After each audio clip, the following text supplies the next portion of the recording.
Hi, Steve Towers here. Just going to give you a quick sort of mini slide deck which tells you a bit about myself, but then more importantly gives you an innovator's approach within sort of 10 minutes that you can take away and do for yourself and realize some tremendous results that I'm going to share with you that other organizations have achieved. So without further ado, let me share my screen, pop into the deck itself. So, as I say, it's the innovation 6-step approach. It's the next practice, if you like, in terms of being able to innovate anything, anywhere. So product, service, process, or whatever. Just before we get into that, a little bit of background on myself. You know who I'm talking about. I've been around for, I'm as old as the hills, written lots of books, been in corporate land, retained by some of the best companies on the world to actually help them transform. And in fact, this year we had a bestseller in talking about the transformation of the world's largest utility company. Win a number of different awards and things like that, but that's enough about me. At the end, I'll show you a link which will allow you to get this deck and all the valuable stuff to do with innovation in it, and also be able to reach out and connect through LinkedIn, through Twitter, and all those other media.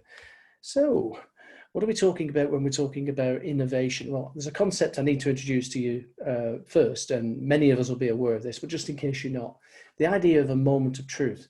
Any interaction with the customer is a moment of truth, created by this guy, Richard Norman, back in the 70s and 80s as part of his university thesis, and picked up by Jan Carlson, who was then the president of Scandinavian Airlines.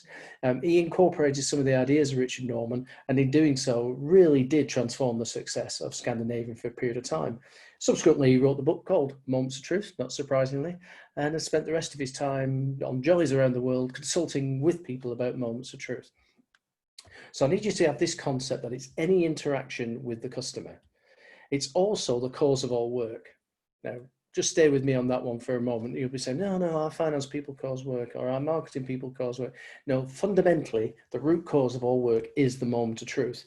And it's often said that for any process or experience that deserves to exist, there's an optimum number of moments of truth to achieve a desired successful outcome. And when you do find a moment of truth in any of your experiences and processes, you've only got one or two design options there. Number one is, can we remove it? Number two is, can we eliminate it? So that's not about improving it, it's about remove and eliminate. That's, I said two options, but they're the same thing. You get where I'm coming from. So we're going to show you the technique which actually does that. So this 6-step approach is, first and foremost, you need to identify a customer experience, usually one that needs fixing. And we've got those all over the place, haven't we? It could be broken processes and systems. It could be failing customer service delivery. It could be experiences that are out of control. So you shouldn't have a problem finding that. In most corporate lands, we've got those things going wrong. Document the current state is the next stage, which is really about identifying what are those moments of truth that exist within this customer experience / process. What are we going to do with them? And the technique itself that we're going to do to unravel these things is very inclusive. It doesn't require anybody to have the brain the size of a planet. It's all about just understanding where the customer interactions are and then mapping them. So no fancy journey maps, none of that heavy stuff in terms of customer analytics and stuff. Just identify the root cause of all work, the moment of truth. Then what we do is we list them out on a chart, something like this. We actually call this the points of failure document for those people who get trained up in these techniques. But you list the moments of truth from top to bottom. Okay, as you can see, customer identifies a need for a product. So you list them from top to bottom. And then, as I've said, what we want to do is identify things which would eliminate those moments of truth forever.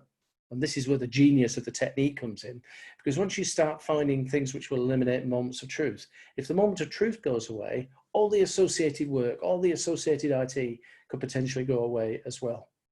And within the CM method, the customer experience management method, we talk about connecting the dots through the experiences and the processes.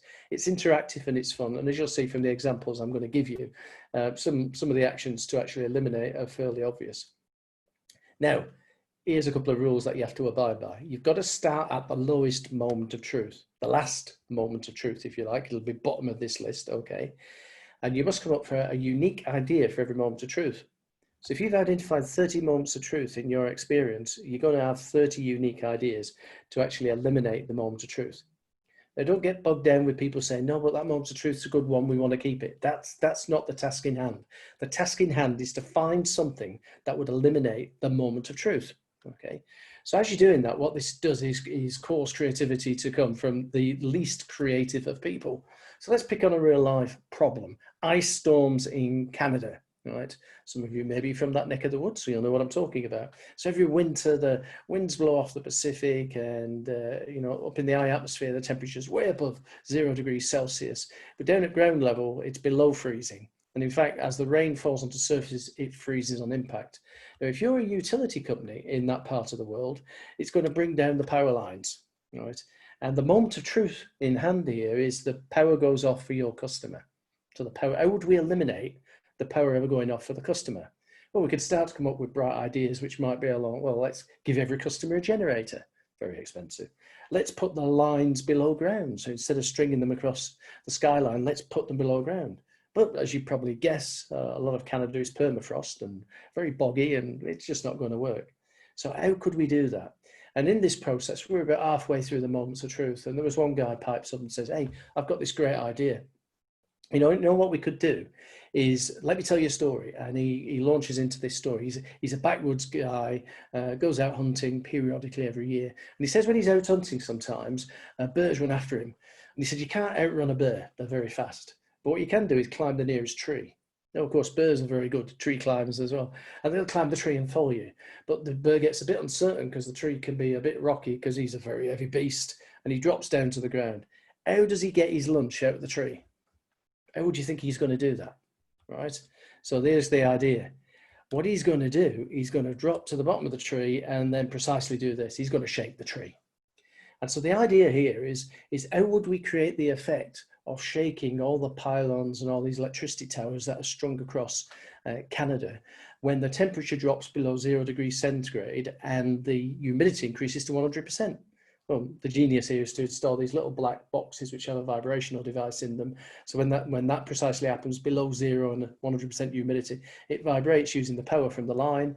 The rain falls onto the line, doesn't have time to accrete and turn into ice, and drops off. Bingo. In the 5 years since they implemented that, they haven't had one single outage as a consequence of an ice storm. So you might say genius. No, it's not. It's just a process of elimination. Now what we want to do is you're going to get, say you've got 30 moments of truth, you're going to get 30 ideas. We want to assess the value. So how do we do that? Well, we go back to our points of failure document and we'll look at these ideas. So as it says there, teleport food from store to home, right? Well, that's not feasible with our technology at the moment, perhaps on a quantum level, but not on an atomic level. So what we could do to replicate that is implement drone delivery. You know somebody who's already doing that. Close down the stores. Well, the implementation used centralized warehouses. And as you can see, there's a column on the right-hand side there by that triple crown, as we call it, and that column's got service, cost, and revenue. If we were to implement this effect, what would it create in terms of value? Would it win the triple crown? Would it simultaneously improve service, reduce cost, and grow revenues for us? And in some instances, provide you with a plus factor. Might be things like brand perception or something like that. So what we can do is we can take this chart, we can look at the value that's created, and then accordingly identify which are the things which would give us the most bang for the buck. Which are the things which would check all the boxes effectively. So with that in mind, what we can then do is say, can we put those things together, those fantastic ideas, and create a new experience? Create this new set of moments of truth, which would now deliver successful customer outcomes. We've got measurement systems, which shows that. We can say bottom axis there is moments of truth. The example I'm going to show you in a minute is started off with 27 moments of truth and ended up with 6. Well, ended up with 4 actually subsequently, but you get the idea.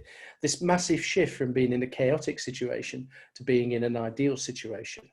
Because the moments of truth causes all the work, all the associated work with it has gone away as well. Right? Genius, eh? How can you win that triple crown every time? So then we migrate the old to the new experience. This is step 6.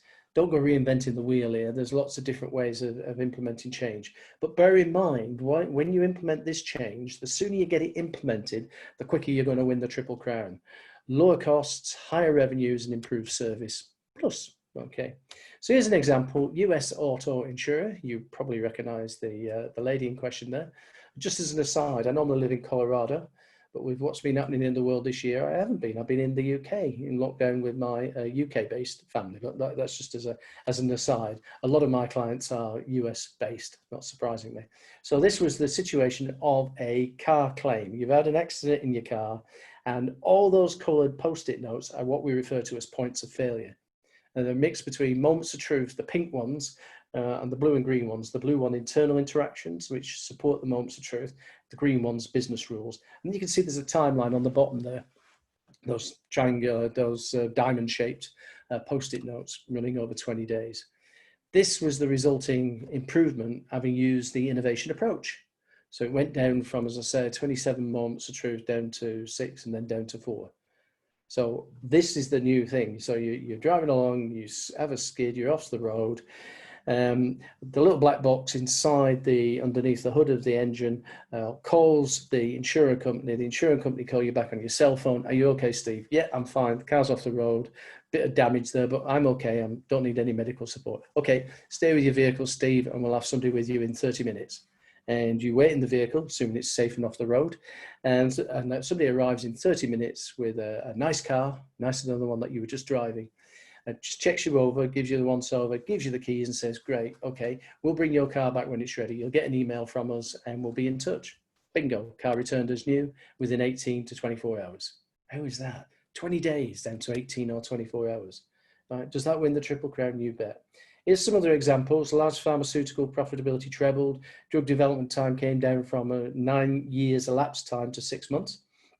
And in doing that, they reduced the price of the products by 50%. So that's a win-win-win all the way around. Fast-moving retail environment, delivery reduced from 2 days to 2 hours. We can guess who that is, can't we?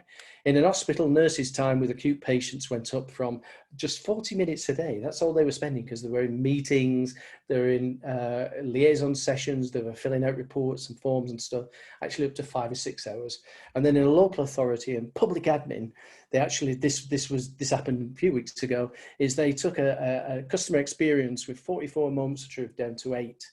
And in doing so, released the scarce resource, freed up a lot of people to be able to do more meaningful work. So terrific examples there. So that's the innovation 6-step approach. So I hope you enjoyed that. You can deploy this straight away. As I've said, I'm going to give you a link which will then let you get access to this. Just put your email in and then we'll give you the document and the video recording as well, just in case you missed something along the way. So have a fantastic conference, and I'm really looking forward to participating again this year. The judging has been really phenomenal in the sense of, you know, that bar being lifted once again. So I'll see you on the inside. Cheers. Thanks for now. Bye.